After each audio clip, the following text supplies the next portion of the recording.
کرتا ہوں میرا بیٹا، یہ یاد رکھنا جب کوئی کتاب میں کوئی چیز لکھی ہوگی نا، یہ تحریر میں آپ اس پر غور نہیں کرتے، بھول جاتے ہیں، لیکن وہی چیز آپ فلم کی صورت میں دیکھیں گے نا، وہ آپ کے نقش ہوگی۔ اب یہ جو بات میں نے پوچھی ہے نا، یہ آپ جن کو نہیں بھی بتاتا ہوں کہ دل میں اللہ کے نقش ہوگی، یہ آپ کو فائدہ بچائے گی۔ اور بات وہ یہ ہے کہ نبی پاک محمد مصطفیٰ صلی اللہ علیہ وسلم کی عمر مبارک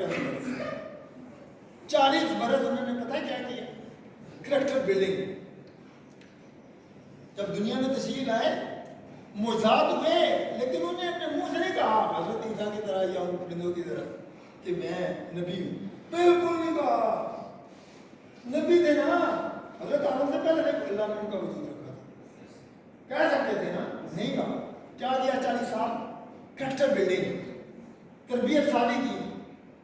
یہ نا مصریوں کے کام آئے، کانٹے اٹھائے، ہر چیز 40 سال، اور اتنے ظلم سے کہ مجھے اتفاق ہوا، قائد جب میں گزرتا تھا تو میں روتا تھا کہ آپ صلی اللہ علیہ وسلم نے ہمارے لیے، اگر آپ صلی اللہ علیہ وسلم نے کہتے ہیں سب کو مسلمان کر دے ہو جاتا، کہتے سب کو خفنا کر دے ہو جاتا، جیسے کہ ماضی میں بیان ایسے کیا نہیں، آنے کا مجھے اللہ تو نے رحمت للعالمین بنا دی، تو یہی ہوں گے جو تیرے نام لے ہوں گے۔ آپ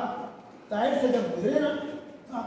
ایک عجیب و غریب کیفیت آئی ہوتی ہے، صرف آپ کو ذہن میں یہ آ جائے کہ ہمارے نبی پاک صلی اللہ علیہ وسلم یہاں سے لوگوں نے پتھر مارے، کانٹے دار جھاڑیاں مار کے اتنا لوگ ڈال دیا کہ پاپوش مبارک تک ان سے مار گئے۔ تو کیا کیا؟ 30 سال تک ثابت قدمی کے ساتھ، 40 سال تک ثابت قدمی کے ساتھ آپ نے کریکٹر بلڈنگ کی، اور پھر 40 سال کے بعد انہوں نے انہیں کو فالتو بنا کے کہا کہ میرے بارے میں تم رائے دو۔ وہ مشہور واقعہ ہے کہ میں کہا کہ میں کہوں کہ ان پہاڑوں کے پیچھے کہا کہ آپ پر دشمن حملہ کرنا ہوتا ہے، کہا آپ صادق اور امین ہیں،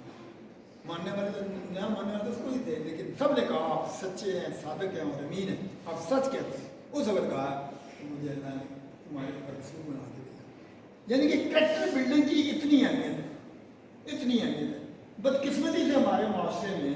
خود ہماری خاندانوں میں، ہمارے یہاں کیا رجحان ہے؟ اول تو یہ کہتے ہیں کہ بیٹا ہے،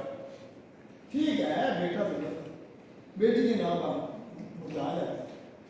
حالانکہ تو مسلمان ہمیں ایسے نہیں کرنا چاہیے، لیکن چلے بیٹا بھی مان لیا، بیٹا دے بھی بولنے کے بعد جو ادھر بڑا ہوتے ہیں سر بات یہی ہے نا، یہ بات غلط ہے، یہی ہمیں مروا رہی ہے، ہمیں دین سے دور کر رہی ہے، اصل قائد سے دور کر رہی ہے۔ دیکھیں میرا بیٹا، اگر سارے افسر بن جاتے تو میرا اور آپ کا یہ گھر کون بناتا، یہ اسکول کون بناتا؟ اگر سارے ہی راج مزدور بن جاتے تو یہ اوبر گاڑی والا کون ہوتا، یہ دکان میں بیٹھا دکاندار بن جاتے، اور سارے ہی دکاندار وہ بن جاتے تو سردان کون بنتا اور ڈاکٹر کون بنتا؟ اللہ کے یہ چنتے ہیں، ان کے کھانے ہیں۔ آپ نے یہ سوچنا ہے بطور انسان، جب آپ پریکٹیکل عملی زندگی میں آئیں گے، ہے آج ہی کل ان شاء اللہ آپ جو تعلیم حاصل کر رہے ہیں نا، اس کا بنیادی مقصد یہ ہونا چاہیے کہ آپ ایک اچھے انسان ہوں۔ کیا یہ جو تعلیم آپ حاصل کر رہے ہیں، نبی پاک صلی اللہ علیہ وسلم کی دور میں ایسی پڑھائی ہوتی تھی؟ ان کا تو حلقہ باب ہی ہوتا تھا نا، وہی یونیورسٹی ہوتی تھی، ٹھیک ہے نا؟ یہ تو وقت کے ساتھ ساتھ ہمارے دین نے منع نہیں کیا، آپ دنیا جہان کے بارے سیکھیں، دنیا جہان سے علم لیں، حتیٰ کہ یہ کہا کہ اگر اچھی چیز غیر مذہب کا بھی کوئی شخص کر رہا ہے جو انسانیت کی فلاح کے لیے، وہ بھی تو اللہ کا انسان ہے نا بنا، تو یہ نہ دیکھو کہ وہ کون کر رہا ہے، یہ دیکھو کہ وہ کر کیا رہا ہے، کہ اگر انسانیت کی بھلائی کے لیے ہے تو اس کو فالو کرو، یہ اللہ کا وہ بھی بندہ ہے اور آپ بھی اللہ کا وہ بے داغا ہو گیا، آپ کو ہدایت مل گئی تو یہ آپ پر اللہ کا احسان ہے۔ لہٰذا آپ کو اچھا انسان بننے کے لیے میرا بیٹا، اور جب اچھا انسان بننے کے تعلیم حاصل کرنے کے بعد تو آپ جس بھی فیلڈ میں جائیں گے، کوشش آپ کی ہوگی، باقی کام 20% مقدر کا ہوگا، سارے کام مقدروں پر نہیں ہوتے، تو نہ ہی سارے کام کوششوں پر ہوتے۔ میرا بیٹا بڑا بیٹا جو انجینئر ہے، سعودی عرب میں 13 سال ہے، میں نے بڑی کوشش کی، میں نے کہا بیٹا یہ ڈاکٹر بن جائے، تو وہی بات کہتا مجھے میتھ میں نہیں، بڑی سخت پڑھائی نہیں کر سکتا۔ تو پھر میں نے سے پوچھا